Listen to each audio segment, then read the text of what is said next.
South India shopping mall festival and wedding celebrations సరికొత్త designs తో అద్భుతమైన కలెక్షన్. మీకు బాగా ఇంట్రెస్ట్ కదా బిగ్ బాస్ కి వెళ్ళాలి, ఫేమ్ అన్ని బాగా ఇంట్రెస్ట్. ఫేమ్ నాకు ఇప్పుడు వచ్చిన ఫేమ్ చాలు, ఫేమ్ కోసం అనేం కాదు కానీ ఇంట్రెస్ట్ అంటే ఒక ఫోన్ లేకుండా, సరిగ్గా ఫుడ్ లేకుండా, సోషల్ మీడియాతో సంబంధం లేకుండా, రోజు డే ఏది తెలియకుండా మన పర్సన్స్ కి దూరంగా ఒక experience, different type of experience. So ఈ ఎక్స్పీరియన్స్ ని ఒకసారి లైఫ్ లో ఫేస్ చేయాలని అయితే ఉంది. అంటే నార్మల్గా మీ ఇంటర్వ్యూస్లో కానీ మీరు కానీ మీ రాజా గారు కానీ ఇంటర్వ్యూస్ ఇచ్చేటప్పుడు ఒకరు వదిలి ఒక్క నిమిషం కూడా ఉండలేను అన్నట్టు మీరు చాలా ఇంటర్వ్యూస్లో చెప్పడం జరిగింది కదా.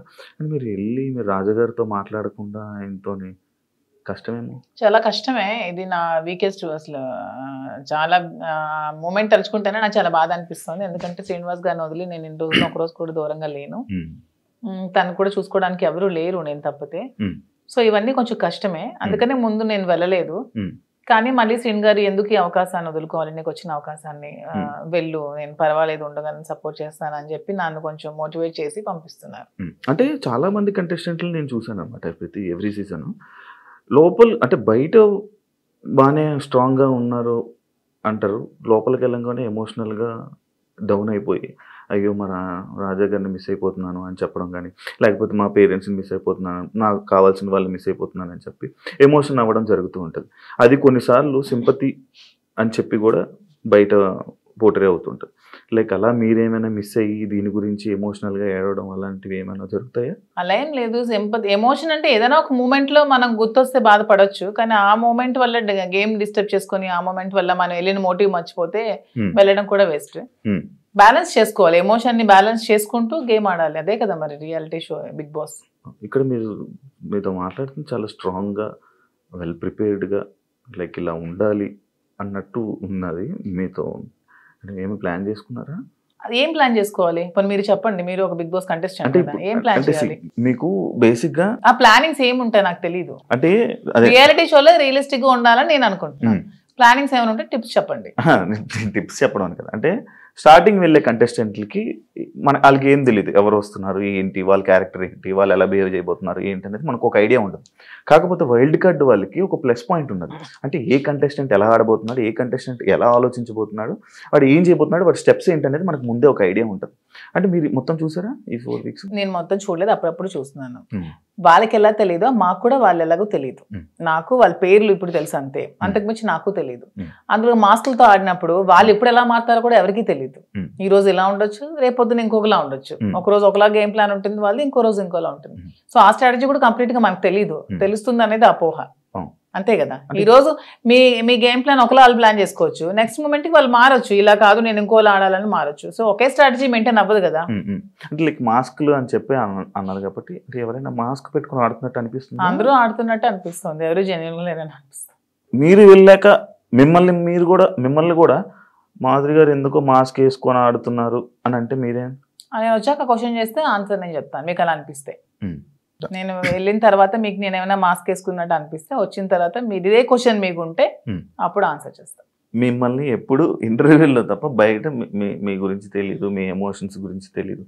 ఎలాంటి విషయాల్లో మీరు కోపడుతుంటారు, ఎలాంటి విషయాల్లో మీరు ఎమోషనల్గా డౌన్ అవుతుంటారు? నాకు చాలా విపరీతమైన కోపం వస్తుంది యాక్చువల్గా, చాలా అంటే చాలా కోపం.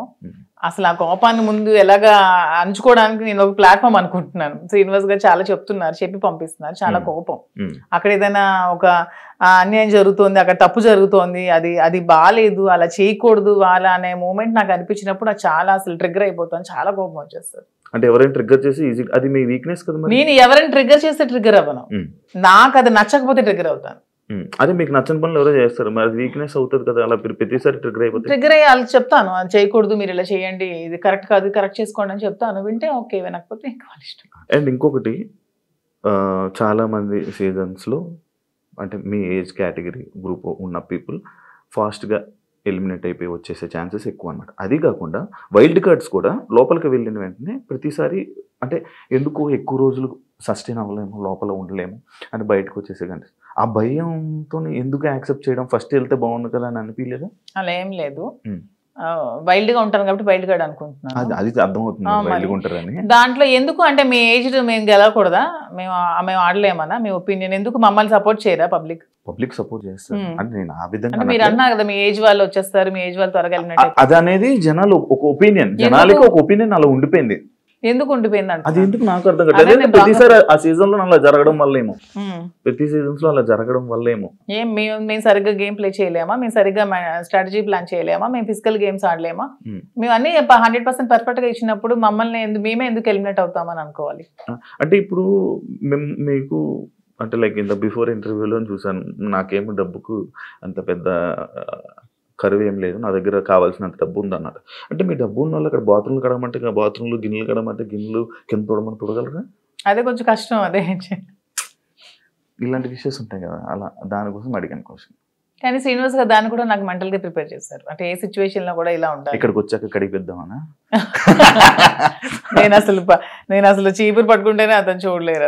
అదే మరి ఇప్పుడు అక్కడ అలా ఉంటాయి. అది కాకుండా మిమ్మల్ని అనరాని మాటలు అంటుంటారు. నాకు ఇష్టమైనది, నాకు వంట వచ్చు కదా, నేను వంట చూస్ చేసుకుంటాను, వాళ్ళకి చేయమని. అంటే మీకు నచ్చింది ఎవరు కదా, అది బిగ్ బాస్, అది బిగ్ బాస్ రిక్వెస్ట్ చేసుకుంటాను. మంచిగా మాట్లాడా.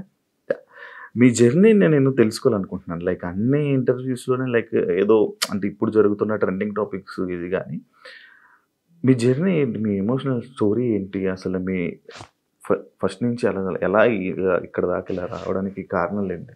నా జర్నీ కావాలంటే మీరు యూట్యూబ్లో ఓపెన్ చేస్తే మొత్తం జర్నీ వచ్చేస్తుంది. అది మ్యాటర్ చూసుకోండి. తర్వాత నా జర్నీ తెలియని ఆంధ్ర కానీ తెలంగాణ కానీ ప్రజలు ఎవరూ లేరు, అందరికీ తెలుసు. ఓకే, చిన్నప్పటి నుంచి నాకు బాగా స్పోర్టివ్ స్పిరిట్ ఎక్కువ, నాకు మంచి లీడర్షిప్ క్వాలిటీస్ చిన్నప్పటి నుంచే, కాలేజ్ డేస్ నుంచే మంచిగా లీడర్షిప్ క్వాలిటీస్ ఉండేదాన్ని, లీడర్షిప్ క్వాలిటీస్ మెయింటైన్ చేసేదాన్ని. ఆ క్వాలిటీస్ తో ఉన్న నన్ను మా నాన్నగారు కొంచెం ఆర్థోడాక్స్ కాబట్టి నాకు 19 years కే మ్యారేజ్ చేశారు. ఇంటర్మీడియట్ లో మ్యారేజ్ అయింది, సెకండ్ ఇయర్ లో. మ్యారేజ్ అయ్యాక కూడా నేను కొద్ది రోజులు ఫారెన్ వెళ్ళి షిప్ లో ఉండి, నాకు ఇండియా అంటే అభిమానం కాబట్టి ఇండియాలోనే ఉండాలని డిసైడ్ అయిపోయి నేను ఇండియాకే వచ్చేసి మళ్ళీ స్టడీస్ కంప్లీట్ చేసి నా డిగ్రీ కంప్లీట్ చేశాను. కంప్లీట్ చేసి అప్పటికే మా ఇద్దరికి కంపాటబిలిటీ సరిగ్గా లేనందువల్ల నేను ఇంకా నాకంటూ ఒక ఇండిపెండెంట్గా బతకాలని నిర్ణయించుకొని పెట్రోల్ బంక్స్ అవి స్టార్ట్ చేశాను, రియల్ ఎస్టేట్ చేశాను, కన్స్ట్రక్షన్ చేశాను. సో ఆ ఫీల్డ్లో ఉండేదాన్ని. ఇంకా కొంచెం మైండ్ డీవియేషన్కి డాన్స్ క్లాసెస్ ఫ్రీగా చెప్పాను. ఫ్రీగా చాలా మందికి, వేల మంది పిల్లలకి, విద్యార్థులకి ఫ్రీగా డాన్స్ నేర్పించాను. భరతనాట్యం, లేడీస్కి కోలాటం డాన్స్ అవి నేర్పించాను. చాలా సోషల్ యాక్టివిటీస్ చేశాను. ఇవన్నీ యాక్టివిటీస్ చూసి గమనించి నన్ను పాలిటిక్స్లోకి ఇన్వైట్ చేశారు. ఇన్వైట్ చేశాక పాలిటిక్స్లో కూడా చాలా యాక్టివ్గా పార్టిసిపేట్ చేశాను. బాగా తిరిగేదాన్ని, బాగా ప్రజలతో ఇంకా కొంచెం మమేకమై తిరిగినప్పుడు నాకు వస్తున్న ఫేమ్ని, నా పడుగుతున్న గ్రాఫ్ని తట్టుకోలేక నా పార్టీలో ఉన్న చాలా మంది నన్ను తొక్కాలని చూశారు. ఆ సిచ్యువేషన్లోనే చాలా నన్ను బ్యాట్ చేయాలని ట్రై చేశారు. ట్రై చేసినప్పుడు నా పరిస్థితులు కూడా బాగాలేనందువల్ల, నేను దూరంగా ఉండడం వల్ల, శ్రీనివాస్ గారు కూడా ఇదే సిచ్యువేషన్లో దూరంగా ఉండడం వల్ల మా ఇద్దరం ఒకటై పెళ్లి చేసుకుందాం, తర్వాత లైఫ్ లీడ్ చేస్తాం, తర్వాత బిజినెస్ పెట్టాం, చాలా మందికి జాబ్స్ ఇస్తున్నాం, చాలా మందికి ఫుడ్ పెడుతున్నాం, లైఫ్ లీడ్ చేస్తాం. ఇది నా స్టోరీ. ఇంత ఫాస్ట్ ఎందుకంటే స్లో మరి ఇంకా